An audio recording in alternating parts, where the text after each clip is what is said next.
Road పక్కన భిక్షం అడుక్కుంటున్నాడు కళ్ళు లేనివాడు. జనసమూహం గుంపులు గుంపులుగా పోతా ఉన్నారు రోడ్డు మీద. కళ్ళు లేని వాళ్ళకి చెవులేగా పనిచేసేది. ఎప్పుడు ఇంతమంది గుంపు రోడ్డు మీద పోవటం నేను చూడలేదు బాబు. అయ్యా ఏందయ్యా ఇంతమంది గుంపులు గుంపులు వెళ్తున్నారు, ఏం జరుగుతుందయ్యా, ఎవరు పోతున్నారు? వాళ్ళలో ఒకడు అన్నాడు, నీకు తెలియదా, నజరేయుడగు యేసు ఈ మార్గాన పోతున్నాడు. యేసు ప్రభువా? ఇప్పుడు నా ముందు పోయింది యేసు ప్రభువా అని నిశ్చేష్టుడైపోయి, అయ్యా ఎంత దూరం పోయి ఉంటాడు అని అడిగాడు. దాటిపోయాడు, చాలా దూరమే పోయాడు, నీకు అందడు. వేసాడు కేక, దావీదు కుమారుడా, దావీదు కుమారుడా యేసు, నన్ను కరుణించయ్యా, నీకోసమే నేనున్నాను. ఏ ఆశ లేదు, ఇంకా నాకు వేరే నిరీక్షణ లేదు. అంధకారం అయిపోయిన నా జీవితాన్ని ఏనాటికైనా నువ్వు వస్తావు, వెలిగిస్తావని ఎదురు చూస్తా ఉన్నా. నా దాకా వచ్చి దాటిపోతున్నావా? ఈ గుడ్డోడు నీ కనపడలేదా? ఈ బలహీనుడు నీ కనపడలేదా? ఈ అవమానాల్లో బతికేవాడు, ఈ దరిద్రుడు, ఈ దీనుడు నీ కనపడలేదా? నా దాకా వచ్చి నన్ను దాటిపోతావా ప్రభు? వేసాడు, కేకలేస్తా ఉన్నాడు. కేకలేస్తూ ఉంటే కొంతమంది వచ్చి, రేయ్ గుడ్డోడా నోరుమై, ఆపురా నీ అరుపులో, అయ్యా ఆయనకి వినపడవు, చాలా దూరం వెళ్ళాడు, నోరుమై ఆపో అని కేకలేస్తున్నారు వీళ్ళు ఆడి మీద. వాడేం చేశాడు తెలుసా? అడుక్కునేవాళ్ళు మనం గెదింతే లోపడతారు, ఎందుకంటే మనం భిక్షం ఏమేమో అనే భయం వాళ్ళకి. ఏమండి ఇంట్రెస్ట్గా వింటున్నారా? వాళ్ళకి మనం భిక్షం ఏమేమో అని భయపడి మనం గదింతే వాళ్ళు ఆగిపోతారు. కానీ ఈరోజు అతని నిర్ణయం అతని లైఫ్నే ఒక ఆశ్చర్యకరమైన మలుపులోకి తీసుకెళ్ళిద్ది. ఇప్పుడు అతను ఏం చేయాలి అంటే తెగించాలి. ఈ రెండు ఆప్షన్ లేదు. ఒకటి, శాశ్వతంగా గుడ్డి బతకడానికి ఫిక్స్ అయిపోవాలి, లేదా ఏమైతే అది అయింది, వీళ్ళు భిక్షం వేస్తే వేశారు, పట్టించుకుంటే పట్టించుకుని, లేకపోతే లేదని తెగించాలి. వాడు రెండోది చేశాడు. ఏం చేశాడు తెలుసా? తెగించాడు. తెగించేసాడు, ఇంకా పెద్ద కేకలు వేసాడు. ఏమండి వాడు ఎందుకు తెగించాడో తెలుసా? వాడు అనకూడదులే, ఆయన ఎందుకు తెగించాడో తెలుసా? కళ్ళు లేనివాడు. ఈ దరిద్రులు ఏం చేయాలండి? వచ్చిన దరిద్రులు ఏం చేయాలండి? స్వస్థపరిచే దేవుడు సమీపంలో ఉంటే, అరే వీడు గుడ్డోడురా, ఆ గుడ్డోడు కళ్ళు తెరిచేవాడు, ఆయన పోతున్నాడు, ఈ తిక్కునోడు చూడలేదనుకుంటా, కళ్ళు లేవుగా, మనమన్నా తీసుకెళ్దాం, ఆ యేసుప్రభుని ఆపండిరా, వేయండిరా, కేకేయండిరా, మనం వరుద్దాం, పాండిరా, ఆయన ఆపండిరా, వీడిని తీసుకెళ్దాం ఆయన దగ్గరికి అనుకోవాలి కదండి. ఈ దరిద్రులు అనుకోవాలి కదండి. వీళ్ళు ఇతన్ని ఆయన దగ్గరికి చేర్చడానికి సహాయం చేయకపోగా, వీళ్ళు కేకలేసి ఆయన ఆపకపోగా, వీనిని ఆయన దగ్గరికి చేర్చకపోగా, ఆయనకు మొత్తుకుంటున్నాడు నోరు మూపిస్తున్నారు, ఆయనకు మొర్ర పెట్టుకుంటున్నాడు నోరు మూపిస్తున్నారు. ఈ దరిద్రులు వాళ్ళ మాట ఎందుకు లెక్క చేయాలండి? అతడు బాగుపడటం ఇష్టం లేని రకాలు ఇవి. జీవితం బాగుపడటం, ఆశీర్వదించబడటం, రూపాంతరం చెందడం ఇష్టం లేని బ్రతుకులు ఇవి. వీళ్ళు సాయం చేయరు, సాయం చేసే దగ్గరికి వీళ్ళు పోనీరు, ఇంకా చెప్పాలంటే నోళ్ళు మూపిస్తారు. వీళ్ళు కడుపు మండిపోయింది వాడికి. రే నా గుడ్డి బతుకు మీకు అర్థం కావాలంటే మీ కళ్ళు పోతే మీకు అర్థమవుతురా? నా కంచంలో ఏముందో నాకు తెలియదురా. అరే ఇంత నలుసుపడ్డా మీరు తీసుకొని తింటారు, కానీ నా కంచంలో ఈగలు పడ్డాయో, దోమలు పడ్డాయో, చీమలు పడ్డాయో నాకు తెలియదురా.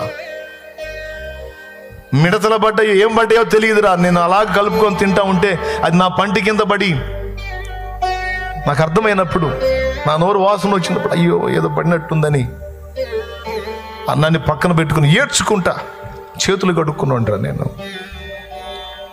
నా బాధ మీకు తెలుసురా? కళ్ళు లేని అంధకారపు బ్రతుకు, నా జీవితంలో వెలుగు చూడలేదురా నేను. కనీసం నన్ను కన్నా తల్లి ముఖం నాకు తెలియదు, నా తండ్రి ముఖం, నా ముఖం కూడా నాకు తెలియదురా. రోడ్డు మీద వస్తుంటే కళ్ళు ఉన్నోళ్ళు గేదెలు వస్తున్నాయి, అయ్యో వస్తున్నాయి పక్కకు తొలుగుతారా, నాకు తెలియదురా. ఎక్కడ గుంటుందో ఎక్కడ మెరకుందో నాకు తెలియదురా. ఎక్కడ పశువులు నా మీదకి వచ్చి పడతాయో నాకు తెలియదురా. ఎన్నోసార్లు పశువులు నెట్టినప్పుడు కింద పడి కాళ్ళు దెబ్బతిన్నాయి. గుంట మెట్ట అర్థం కాక పడి ఎన్నోసార్లు నా మోకాళ్ళు కొట్టుకుపోయింది. కన్నీళ్ళు రా నా బ్రతుకు, శాపం రా నా బ్రతుకు, ఏడుపు రా నా బ్రతుకు. నా కళ్ళు వెలిగించేవాడు, నన్ను బాగు చేసేవాడు నా ముందుగా పోతుంటే నా కోసం ఆయనను కేక వేసి ఆపకపోగా, నన్ను ఆయన దగ్గరికి చేర్చకపోగా, దరిద్రులారా నా నోరు మూపిస్తారా?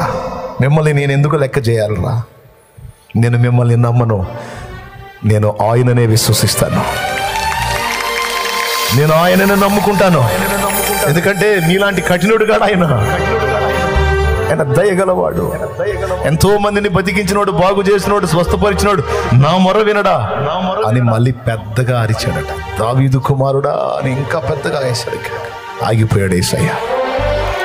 విశ్వాసాన్ని సిగ్గుపరచని దేవుడు నా దేవుడు, నమ్మికను వమ్ము చేయని దేవుడు నా దేవుడు. ఆయన పేరు నజరేయుడగు యేసు. ఆగిపోయాడు. చక్క చక్క నడిచేవాడు టక్కున ఆగిపోయాడు. ఆయన వెనక పెద్ద గుంపు, జన సమూహం, గోల. ఇంత గోలలో ఆ దీనుడి ఆర్తధ్వని విన్నాడు.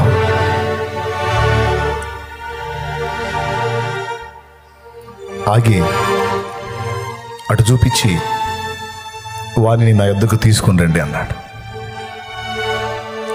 అప్పుడు దాకా గెదివినోళ్ళు లేదు, అప్పుడు దాకా నోర్మై గుడ్డోడా అని అరిసినోళ్ళు లేదు. బాయ్ ఆయన ఆగాడా నీకోసం రమ్మంటున్నాడు. పద పాపం, పద పాపం, కళ్ళు లేనోడు బాగు చేస్తాడులే, పద. ఒరే ఒరే అప్పుడు అంతకుముందే గదిని తిరిగదురా, అంతకుముందే గోల్ చేసి తిరిగి గందరగోళం చేస్తే నోరుమై నీకు భిక్షమేమంటే. ఇప్పుడే ఆయన ఆగేసరికి, నా కోసం ఆగేసరికి దయ కలిగిందా నా మీద? సర్లే పండి. ఆయన నిన్ను పిలుస్తున్నాడు, నీ కోసం ఆగాడు అనేసరికి ముందు ఏం చేశాడో తెలుసా? ఫస్ట్ కేకేశాడు. కేక వేయటానికి తెగించాడు. ఆర్తధ్వని చేశాడు. దాన్ని అడ్డగించే వాళ్ళు వస్తే వాళ్ళకి ఎదిరించి తెగించి ఇంకా ఆర్తధ్వని ఎక్కువగా చేశాడు. యేసు నీ కొరకు ఆగాడు, నిలిచున్నాడు అన్న విషయం తెలుసుకుంది. రెండో పని ఏం చేశాడో తెలుసా? చేతిలో ఉన్న కర్ర పరుచుకొని అడుక్కుంటాడు కదా బట్ట, అప్పటిదాకా ఆ గుడ్డితనానికి ఆధారమైనవి ఏవైతే ఉన్నాయో వాటిని ఇస్సిరి అవతల పడేశాడు. ఎందుకో తెలుసా? విన్నాడు నా ఆర్తధ్వని, వస్తాయి నా కళ్ళు. విన్నాడు నా ఆర్తధ్వని, ఆగాడు నా ప్రభు. మారిది ఇక నా జీవితం, మారిపోయింది ఇక నా జీవితం. కళ్ళు వచ్చినప్పుడు కదా అవన్నీ పారేయాల్సింది. ఒక్కసారి ఆలోచించండి. కళ్ళు వచ్చినప్పుడు కదా అవన్నీ పారేయాల్సింది. ఇదేంది రాకుండానే పారేశాడు? ఒకవేళ ఆయన కళ్ళు ఇగిపోతే ఏమైంది? ఆ అనుమానం అతనికి లేదు, ఆ అనుమానం అతనికి లేదు. విశ్వాసం ఉంది. ఈరోజు మనలో అలాంటి నిశ్చయిత ఎంతమందికి ఉంది? ప్రార్థన చేసి ఆర్తధ్వని చేస్తాం, ఆర్తధ్వని ఆయన దగ్గరికి వెళ్ళింది, జవాబు వచ్చింది ఖాయము అనే నిశ్చయితతో వాడు తెగించినట్టు తెగించేవాళ్ళు ఎంతమంది? 3ంటికి తెగించాడు. మొట్టమొదటిది దాటిపోయాడు, ఇంకేం అందుతాడు అనుకోలేదు. వేద్దాం కేక, వినపడ్డ కాడికి వినపడిద్దని పెద్దగా కేక వేయటానికి తెగించాడు. రెండవది అడ్డగించే వాళ్ళని ఎదిరించడానికి తెగించాడు. మూడవది ఆ పాత స్థితిని, ఆ పాత గతిని, ఆ పాత అనుభవాల్ని విసర్జించడానికి ఇష్టపడ్డాడు. పాత అనుభవాలని, ఆ పాత శాపగ్రస్తమైన జీవితాన్ని ఇక నాకు అక్కర్లేదు, నా ప్రభు నా స్వరం విన్నాడు, నా కోసం ఆగాడు, నేను ఆయన దగ్గరికి వెళ్ళిపోతాను, నేను ఆయన దగ్గరికి వెళ్తాను, నా జీవితం విప్లవాత్మకంగా మార్చగలిగే సమర్థుడు నా కోసం నిలబడ్డాడు, నేను ఆయన యందు విశ్వాసం ఉంచుతున్నాను, నేను ఆయన మీద ఆనుకుంటానని ఇవన్నీ, ఈ ప్రాచీన అనుభవాలన్నీ విసర్జించాడు. ఈరోజు ఇక్కడ కూర్చున్న మీతో నా దేవుడు మాట్లాడుతున్నాడు. ఇక్కడ కూర్చున్న మీతో నా తండ్రి మాట్లాడుతున్నాడు. ఈరోజు నీ కోసం ఆయన నిలిచున్నాడు. ప్రభువుకి నువ్వు కావాలి, ప్రభువుకి నువ్వు కావాలి. నీ జీవితం ఆయనకు అందుబాటులోకి వస్తే ఆయన రక్తంతో నిన్ను కడిగి పరిశుద్ధపరిచి నూతనమైన జీవాన్ని నీకు ఇచ్చి సమాజానికి ఆశీర్వాద కారణంగా, సమాజానికి దీవెనకరంగా, అనేక మందికి నువ్వు ఒక ఆశీర్వాదంగా మారేటట్టు నిన్ను చేయడానికి నా ప్రభు నీ కోసం ఎదురు చూస్తున్నాడు. నా ప్రభువుకి నువ్వు కావాలి అంటున్నాడు ఆయన. తెగించగలవా యేసయ్య కోసం? ప్రాచీన జీవితాన్ని విసర్జించి నూతన జన్మ అనుభవంలోనికి రావడానికి తెగించగలవా? నీ జీవితాన్ని యేసు ప్రభు చేతికి అప్పగించడానికి తెగించగలవా? నా యేసు ప్రభు మాట విని ప్రతిష్ఠితుడవై, ప్రతిష్ఠితురాలివై, పవిత్రత కలిగి అనేకుల కొరకు ప్రార్థన చేసే వ్యక్తిగా, సమాజాన్ని వెలిగించగలిగే వ్యక్తిగా నిన్ను నువ్వు ప్రతిష్ఠ చేసుకోవడానికి తెగించగలవా? నువ్వు అలా తెగించి నిలబడితే నిన్ను వెలిగించడానికి నా దేవుడు సిద్ధం. 2006వ సంవత్సరంలో నేను నిలబడ్డా. నా ప్రభువా, ఇదిగో నేను సిద్ధపడుతున్నాను ప్రభువా, నువ్వు చెప్పిన వాటన్నిటిని నెరవేర్చడానికి నేను తెగిస్తున్నాను తండ్రి అని నిలిచాను. ఆ రోజు నుంచి ఈ రోజు దాకా ఆయన కృపతో నన్ను నింపి ఆయన దయతో వాడుకుంటున్నాడు నా ప్రభు. హల్లెలూయా. దానికంటే ముందు ఒకదానికి తెగించాను. నా కుటుంబ సభ్యులు ఎవరు మారలా. 2002 ఏప్రిల్ 17వ తారీఖున యేసు ప్రభుని నా సొంత రక్షకునిగా అంగీకరించి మారు మనసు పొంది పాప క్షమాపణ నిమిత్తం బాప్తిస్మం పొంది నా పాపిష్టి జీవితాన్ని కడిగేసుకొని క్రొత్త జన్మ అనుభవంలోనికి రావడానికి తెగించాను. అది మొదటి తెగింపు. నా ఫ్యామిలీ ఏమనుకుంటారో, నా ఫ్రెండ్స్ ఏమనుకుంటారో, ఎవడేమనుకుంటాడో, నా బంధువులు ఏమనుకుంటారో తీసి అవతల పెట్టేశా. 25-30 మొక్కులు ఉన్నాయి దాదాపు. తీర్చాల్సిన మొక్కులు ఒక్కటి కూడా తీర్చలా. మారు మనసు పొందాను. యేసు ప్రభు నిజమైన దేవుడని అర్థమైపోయింది. నా పాపములన్నిటినీ కడగటానికి ఆయన తన రక్తాన్ని నా కోసం చిందించాడని అర్థమైపోయింది. ఈ భూమి మీద అనుభవించే శ్రమలు కాదు, ఇంతకంటే ఘోరమైన శ్రమ నరకాగ్ని అని అర్థమైంది. ఆ నరకం నుంచి నన్ను కాపాడటానికి, నాకు మనశ్శాంతిని ఇవ్వడానికి, నిత్య రక్షణ ఇవ్వడానికి, నా పాపాలన్నీ తన మీద వేసుకొని మోయడానికి యేసు ప్రభు మహిమను వదిలిపెట్టి భూమి మీదకి వచ్చి నా కోసం అరికాలు మొదలు నడినెత్తి వరకు, శిర మొదలుకొని సిరి పాదం వరకు సర్వ శరీరము రక్తసిక్తమై ప్రాణం పెట్టి తిరిగి లేచాడని నాకు అర్థమైపోయింది. ఆయన రక్తంలో నా పాపాలు కడుక్కుంటే నాకు నిత్య జీవం, బ్రతుకులో శాంతి, జీవితానికి విలువ అన్న సంగతి నాకు అర్థమైపోయింది. మారు మనసు పొంది పాపక్షమాపణ నిమిత్తం బాప్తిస్మం పొంది నా జీవితాన్ని ఆయన చేతికి అప్పగించాను. వినండి, అయిపోయింది. నేను ప్రార్థన చేస్తున్నా. ఇక చెప్పమన్నా లేదు అవకాశం, మరోసారి రా అన్నా ఛాన్స్ లేదు. ఎప్పుడు వస్తానో తెలియదు. ఈ ఒక్క మొక్క వినండి. నేను తెగించినటువంటి తెగింపు నాకు వ్యర్థం కాల. సరైన టైంలో నేను తీసుకున్న సరైన నిర్ణయం నా లైఫ్ని ఆశ్చర్యకరమైన మలుపు తిప్పి నా బ్రతుకును ధన్యం చేసింది. కొడితే గట్టిగా. ఈరోజు ఇక్కడ బాప్తిస్మం పొందిన వాళ్ళు ఎంతమందో చేతులు ఎత్తండి. పొందిన వాళ్ళు దించండి. నేను ఇంకా బాప్తిస్మం పొందలేదన్నా, నా జీవితాన్ని యేసయ్య చేతికి ఇంకా అప్పజెప్పలేదన్నా అన్నోళ్ళు చేతులు ఎత్తండి. నేను ఇంకా పొందలేదన్నా, రక్షణ పొందలేదు, బాప్తిస్మం పొందలేదు, నా జీవితాన్ని నా ప్రభు చేతికి అప్పజెప్పలేదు, ఇంకా రక్షింపబడలేదన్నా అన్నోళ్ళు చేతులు ఎత్తండి. ఈరోజు మిమ్మల్ని స్ట్రైట్గా అడుగుతున్నాను. నిత్యం మండే నరకాగ్ని ఉందని నీకు తెలుసా? ఆ నరకం నుంచి నిన్ను కాపాడటానికి యేసు ప్రభు నీ కోసం ఎంత త్యాగం చేశాడో తెలుసా? ఎవరైనా ఒక చేతిని రాయి మీద పెట్టుకొని ఇంకో రాయితో చేతిని పచ్చడిగా నల్లగొట్టుకుంటే అతన్ని మనం ఏమంటాం తమ్ముడు? పిచ్చోడు అంటాం, మంచోడు అంటాం? పెద్దగా చెప్పండి. మరి పిచ్చి బట్టి యేసయ్య ఒళ్ళంతా పచ్చడి చేసుకున్నాడా? మైండ్ పోయి చేసుకున్నా. ఎందుకండి అరికాలు మొదలు నడినెత్తి వరకు, శిర మొదలుకొని సిరిపాదం వరకు రక్తసిక్తమయ్యాడు? ఎందుకో తెలుసా? నీ కోసం, నా కోసం నోరు తెరుచుకుని ఎదురు చూస్తున్న నరకాగ్ని నుంచి మనల్ని కాపాడాలి. ఆయన మనల్ని ప్రేమిస్తున్నాడు. ఆయన రక్తం చిందించకపోతే, మన పాపాలు కడిగేసుకునే దారి ఆయన ఇవ్వకపోతే, మన పాపాలు ఆయన నెత్తినెత్తుకొని ఆయన మొయ్యకపోతే మనలో ఒక్కడు కూడా నరకం తప్పించుకోడు. ఆ నరకం నుంచి నిన్ను నన్ను కాపాడటానికి తన ప్రాణాన్ని పణంగా పెట్టాడు నా యేసయ్య. హల్లెలూయా, హల్లెలూయా. ఇప్పుడు ఆయన ఇచ్చిన రక్షణ పొందకపోతే నష్టం ఎవరికి? యేసు ప్రభుకా లేకపోతే నీకు నాకా? నష్టం ఎవరికి? మరి ఇన్నాళ్ళు ఎందుకు తెగించలేకపోయావు రక్షణ పొందడానికి? ఒకవేళ నీకు అర్థం కాక తెగించలేదా? మరి ఈరోజు అర్థమయ్యేటట్టు చెప్పాక ఈరోజు తెగించగలవా? నేను బాప్తీసం పొందినప్పుడు స్పేర్ బట్టలు కూడా తీసుకెళ్ళలా. ఇట్లాంటి కూటానికి పోయా. దేవుడి కృపలో అవకాశం వచ్చింది, నేను కూడా సిద్ధపడ్డా. ఇస్తామన్నారు, కట్టు బట్టల మీద పోయి నిలబడ్డా. మొక్కులు లేదు, తొక్కలు లేదు, మొత్తం ఇవన్నీ పక్కన పెట్టేశా. ఏం తీర్చలా, కట్టు బట్టల మీద పోయి నిలబడ్డా. ఇదే ఎండజాం ఇచ్చారు బాప్తీసం. పోయింది నా దరిద్రం, పాపిష్టి బతుకంతా. వాడు ఏం చేశాడు, ఆ పాత జీవితపు ఆ కర్ర, ఆ జోలే, ఆ సంచి, ఆ చిప్ప, ముష్టి మొత్తం ఇసురవతలు పడేసి క్రొత్త జీవితం అనుభవంలోనికి ఏసై దగ్గరికి వచ్చాడు కదా. ఏసై దగ్గరికి వచ్చినప్పుడు అవన్నీ విసర్జించాడు కదా. విసర్జించి వచ్చి యేసు ప్రభుకు తను అప్పగించుకుని నిలబడ్డాడు కదా. అప్పుడు ఏసై ఏం చేశాడు తెలుసా?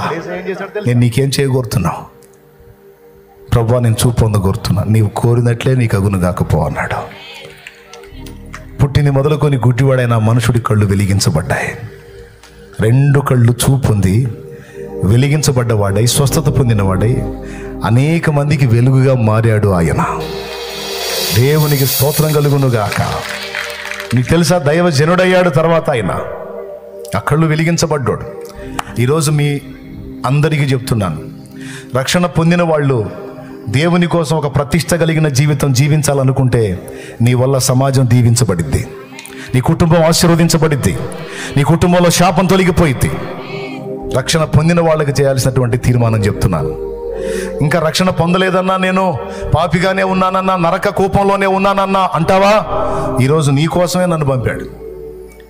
మారు మనసు పొంది నేను బాప్తిస్మం పొందడానికి సిద్ధమన్నా అన్నవాళ్ళు ఎవరైనా ఉంటే లేచి నిలబడండి. ఇదే టైం. రా తమ్ముడు, ముందుకు రా. ఎవరు సిద్ధపడ్డారో, అన్న నాకు రక్షణ కావాలి, నా జన్మ కర్మ పాపాలు కడిగేసుకొని ఈరోజు నేను నూతన సృష్టి అవుతాను, నాకొద్దు ఈ పాడు బతుకి పాప బతుకొద్దు, నా బ్రతుకుని నా యేసయ్యకి అంకితం చేసుకుంటాను, నేను క్రీస్తు కొరకు సాక్షిగా బతుకుతాను అన్నవాళ్ళు ఎవరు రక్షణ కావాలో నడు రా. బాప్తిస్మం కొరకు రావాలనుకున్న వాళ్ళు రండి, ముందుకు వచ్చి నా ఎదురు నిలబడండి. ఎవరికి రక్షణ కావాలో, ఈ టైం దాటిపోతే మళ్ళా రేపు నీకు నేను నాకు అవకాశం దొరకదు. నడు, త్వరగా రాడు. అక్కడే ఉండున్నాను, అక్కడ ఉండున్నాను. పురుషులు అక్కడ నిలబడండి, రండి. నాకు యేసు కావాలి, నేను ఆయన రక్తంలో నా పాపాలు గడిగేసుకోవాలి, నేను బాప్తిస్మం అనుభవంలోనికి రావాలి, నేను పరిశుద్ధపరచబడాలి, నాకు నిత్య జీవం కావాలి, నా ప్రాచీన బ్రతుకుని విసర్జించుకుంటున్నాను, నాకు నా ప్రభువు కావాలి. యేసయ్య అంటున్నాడు, నా కుమారి, నా కుమారుడా, నీవు కావాలి నాకు, దా నా రక్తంతో నిన్ను కడిగి పరిశుద్ధపరుస్తాను. ఆ శాపగ్రస్తమైన అనుభవాల్లోంచి బయటికి రా, ఆ పాపంలో నుంచి బయటికి రమ్మని నా ప్రభు పిలుస్తున్నాడు. చెవులారా మీరు వింటున్నారు, ఈ కూటమి అయిపోతుంది, ఇక నేను వెళ్ళిపోతాను, కాసేపట్లో నేను జంపు. మర్యాదగా సిద్ధపడి రక్షణ పొందుతావా? ధన్యుడివి, ధన్యురాలివి. నీకోసమే ఆయన నిలబడ్డాడు, నీకోసమే పిలుస్తున్నాడు. ఇంత స్పష్టంగా అర్థమై కూడా నీ జీవితాన్ని ఇంకా నా ప్రభువుకి అప్పగించకపోతే నీకోసం నోరు తెరుచుకున్న నరకం నుంచి నిన్ను కాపాడే దిక్కే లేదు. నీ బ్రతుకంతా ఇక నువ్వు ఈ పాప భారాన్ని మోస్తూ అనుభవిస్తూ తిరగాల్సిందే. నాకొద్దు, నాకు రక్షణ కావాలంటావా? పరిగెత్తు. ఇదిగో ముందుకు వచ్చిన ఈ బిడ్డలు బట్టి చప్పట్లు బట్టి దేవుని మహిమపరుద్దామా? నేను వెళ్ళిన దగ్గరల్లా పిలుస్తా, ఎందుకంటే దేవుడు సిద్ధపరుస్తాడు ఆత్మని. ఖచ్చితంగా పిలుస్తా, ఎందుకంటే పిలవకపోతే నా తప్పు. అడుగుతాడు, ఎరా చెప్పావా, రక్షణ కొరకు పిలిచావా, బాప్తీసం పొందమని బోధించావా, హెచ్చరిక చేశావా అని అడుగుతాడు. నేనేం చెప్పాలి?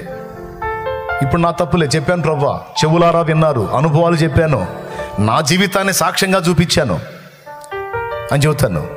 ఇంకప్పుడు నన్ను లెక్క అడగడు, పొందని వాళ్ళని అడుగుతాడు లెక్క. నిన్ను వెండి అడిగానా, బంగారం అడిగానా, డబ్బులు అడిగానా? నా యందు విశ్వాసం ఉంచి నమ్మి బాప్తిస్మం పొందు, రక్షింపబడతావు అని చెప్పా. పాపాలు కడిగేసుకో నా రక్తంలో అని చెప్పా. ఇంత మంచి మాట చెప్తే నువ్వు ఎందుకు నిర్లక్ష్యం చేశావు? పో, నువ్వు నరకాన్ని కోరుకున్నావుగా, ఆడికే పో. నువ్వు నన్ను కోరుకోలేదుగా, నా మాట నమ్మలేదుగా, నన్ను విసర్జించావుగా, పో అంటాడు. అగ్ని ఆరని పురుగు చావని ఘోరమైన ప్రదేశానికి వెళ్ళాలి. మార్కు సువార్త 16వ అధ్యాయం 16వ వచనం త్వరగా చదవండి. మార్కు సువార్త 16:16 ఏముందో చూడు. నా మాట, దేవుని మాట చూడు, విను, చెవులు రెక్కించుకొని విను. నమ్మి బాప్తిసం పొందినవాడు రక్షింపబడును, నమ్మని వానికి శిక్ష విధింపబడును. అది ప్రకటన గ్రంథం 20వ అధ్యాయం 15వ వచనం ఏం చెప్తుందో విను. ఎవని పేరైనను జీవగ్రంథమందు వ్రాయబడినట్టు కనబడని ఎడల, ఎవని పేరైనను జీవగ్రంథమందు వ్రాయబడినట్టు కనబడని ఎడల వాడు అగ్నిగుండములో పడవేయబడెను. అది దేవుని వాక్యం, అది అబద్ధం కాదు, పచ్చి నిజం. ఈ రోజు ఈ వయసు పొంగులు, యవ్వన పొంగులు, ఈ రంగులు, ఈ హంగులన్నీ ఎప్పుడు ఆవిరైపోతాయో తెలియదు, ఎప్పుడు మారిపోతాయో తెలియదు. నీ కాడికి హంగులు పొంగులతో విర్రవీగినోళ్ళు ఇప్పుడు బొందలగడ్డలో బొబ్బున్నారు. నీ బతుకెప్పుడో తెలియదు, నా బతుకెప్పుడో తెలియదు. దీపం ఉన్నప్పుడే ఇల్లు చక్కబెట్టుకున్నోళ్ళు ధన్యులు. నేడు అను సమయం ఉండగానే మారు మనసు పొంది బాప్తిస్మం పొందిన వారు ధన్యులు. వారు నిత్య నరకాగ్ని నుంచి కాపాడబడతారు. నా ధర్మం నేను చెప్పా. ఇదిగో అనేక మంది రక్షణకు తీర్మానం చేసుకొని ముందుకు వచ్చారు. వీరిని బట్టి చప్పట్లు కొట్టి నా దేవుడిని మహిమపరుద్దామా? గట్టిగా కొడదామా?